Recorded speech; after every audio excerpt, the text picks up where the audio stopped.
السلام علیکم ورحمۃ اللہ وبرکاتہ۔ الحمدللہ رب العالمین والعاقبۃ للمتقین والصلاۃ والسلام علی نبیہ المرسلین، اما بعد فاعوذ باللہ من الشیطان الرجیم، بسم اللہ الرحمن الرحیم۔ سورہ البقرہ کی ترجمہ اور تفسیر کا آج کا جو سبق ہے یہ آیہ نمبر 33 کا ہے۔ اللہ فرماتے ہیں قال،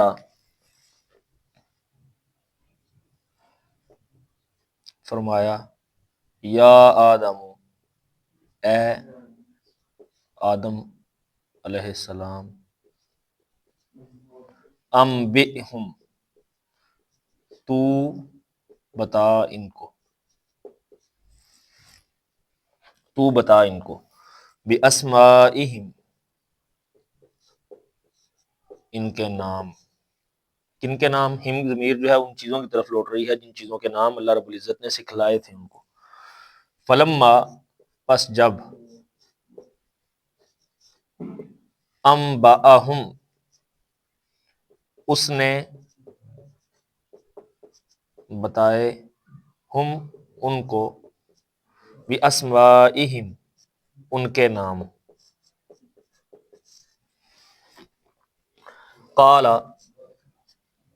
تو فرمایا، علم، آ کا مطلب کیا ہے جی؟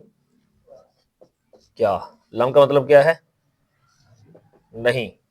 اقل، میں نے کہا تھا، کیا نہیں میں نے کہا تھا، لکم، تمہیں، انی، بے شک میں، اعلم، جانتا ہوں، عالم یہ متکلم کا صیغہ ہے، واحد متکلم کا۔ اگر اس میں تفضیل ہوتا تو پھر ہونا تھا کہ میں سب سے زیادہ جانتا ہوں، تو انی اعلم، میں ہی جانتا ہوں، غیب السماوات والارض، غیب کہتے ہیں ایسی چیز کو جو چھپی ہوئی ہو، پوشیدہ ہو، راز ہو، آسمانوں اور زمین کے غیب کو اکٹھا ترجمہ کریں گے، آسمانوں اور زمین کے غیب کو، وعالم، اور میں جانتا ہوں، ما، جوفیہ ہے، موصولہ ہے، جو، تبدون، تم ظاہر کرتے ہو، وما، اور جو، کنتم، تم ہو، تکتمون، چھپاتے۔ تو با محاورہ ترجمہ اس کا بنتا ہے، فرمایا اے آدم تو بتا ان کو ان چیزوں کے نام۔ پس جب اس نے بتلا دیے ان کے نام تو فرمایا کیا میں نے تمہیں نہیں کہا تھا کہ بے شک میں جانتا ہوں آسمانوں اور زمین کے غیب کو، اور میں جانتا ہوں جو کچھ تم چھپاتے ہو اور جو کچھ تم ظاہر کرتے ہو۔ تو اس آیت کے اندر جو سب سے اہم بات سمجھنے والی ہے وہ یہ ہے کہ فرشتے اللہ رب العزت کے مقرب ہونے کے باوجود غیب کا علم، ایک بات تو یہ ہے کہ فرشتوں کا علم جو ہے وہ جزوی علم ہے، کلی علم نہیں ہے، حالانکہ وہ اللہ رب العزت کے مقرب تھے، اس کے باوجود فرشتوں کے پاس جزوی علم ہے، کلی علم نہیں ہے، مطلب ان کے پاس کامل علم نہیں ہے، اتنا علم ہے جتنا اللہ رب العزت نے ان کو دیا ہے۔ ایک سبق تو یہ سمجھ آتا ہے اس میں سے، یہ بات سمجھ آتی ہے۔ اور دوسری بات یہ کہ اللہ کی قربت کے باوجود غیب کا علم ان کے پاس موجود نہیں ہے، ان کے پاس تو کیا کسی کے پاس بھی نہیں ہے، یہ یہاں سے سمجھ آ رہا ہے۔ انی اعلم غیب السماوات والارض، میں ہی جانتا ہوں غیب آسمانوں اور زمین کا۔ دلیل کیا ہے اس کی؟ سورہ النمل کی آیہ نمبر 65 اگر آپ پڑھیں تو اس میں ہے، قل لا یعلم من فی السماوات والارض الغیب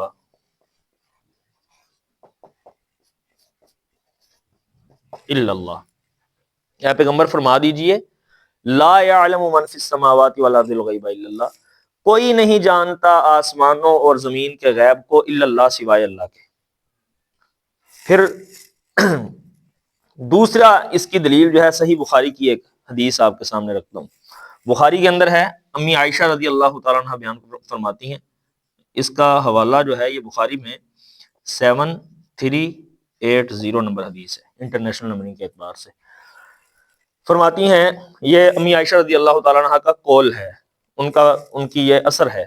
وہ فرماتی ہیں کہ جو بندہ یہ بات کہتا ہے, من حدث کا ان محمد صلی اللہ علیہ وسلم رآ ربہ فقد کذب, جو بندہ یہ کہتا ہے کہ محمد صلی اللہ علیہ وسلم نے اپنے رب کو دیکھا, فقد کذب, وہ بندہ جھوٹ بولتا ہے.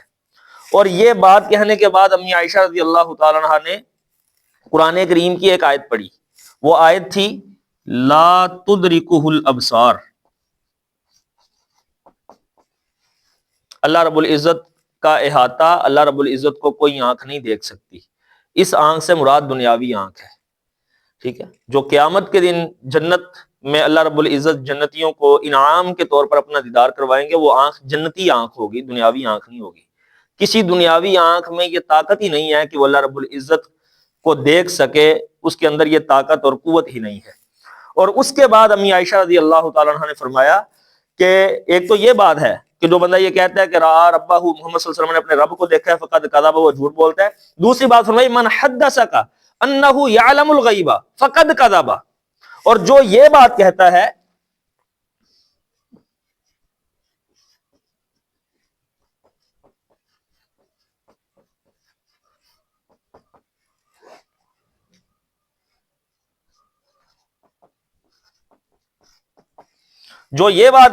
کہ محمد صلی اللہ علیہ وسلم غیب کا علم جانتے تھے, فقد کذب, وہ بندہ جھوٹ بولتا ہے.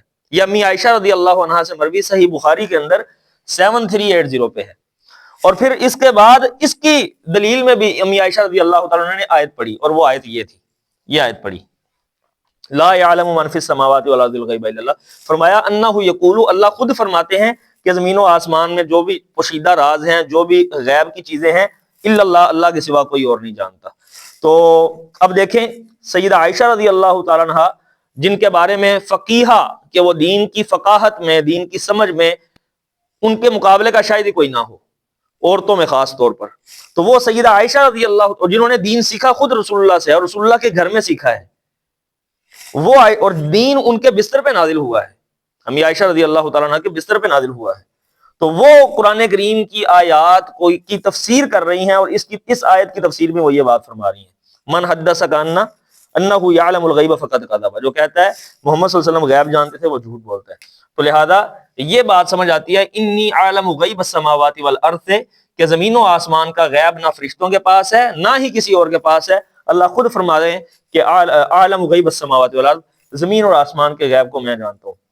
وَأَعْلَمُ مَا تُبْدُونَ وَمَا كُنتُمْ تَكْتُمُونَ, اور میں جانتا ہوں جو تم چھپاتے ہو اور جو تم ظاہر کرتے ہو. اللہ سے دعا کرتے ہیں اللہ تعالیٰ سمجھنے کی عمل کرنے کی توفیق عطا فرمائے. وما توفیق الا باللہ. جزاکم اللہ خیر. ایک سوال تھا, اگر غیب اللہ سے تو کوئی چیز غیب ہے ہی نہیں, ان کے تو وجل نہیں ہے کوئی, غیب کا اصل علم آپ غیب کی تعریف پوچھنا چاہتے ہیں. اللہ کے نزدیک تو کوئی چیز غیب نہیں ہے. یہاں پر غیب سے مراد یہ نہیں ہے کہ جو اللہ رب العزت تو سیاہ اندھیری رات میں, سیاہ پہاڑ کے نیچے, اس کی تہ میں رینگنے والی سیاہ چونٹی کے قدموں کی آہٹ کو سنتے بھی ہیں, اس کو دیکھتے بھی ہیں, ٹھیک ہے. یہ جو غیب کا لفظ بولا ہے نا, یہ اصل میں انسانوں کے لیے جو چیزیں غیب ہیں, جو انسانوں کی نظروں سے اوجھل ہیں, یا جو باقی مخلوقات کی نظروں سے اوجھل چیزیں ہیں, جو زمین کی تہوں میں چھپے ہوئے ہیں, جو کائنات کے راز ہیں, اس سے مراد وہ غیب ہے, ٹھیک ہے نا. اللہ رب العزت کے لیے کوئی چیز غیب نہیں ہے. یہ جو غیب کا لفظ بولا گیا ہے, یہ غیب کا لفظ یہ قرآن کن کے لیے نازل ہوا ہے؟ یہ قرآن کن کے لیے نازل ہوا ہے؟ انسانوں کے لیے نازل ہوا ہے نا. تو ساری چیزیں تو انسان نہیں دیکھ پا رہے, زمین میں چھپی ہوئی, کائنات کے اندر, فلکیات میں, ان سب کو اللہ جانتے ہیں جو ہمارے لیے غیب ہے. ہاں جی.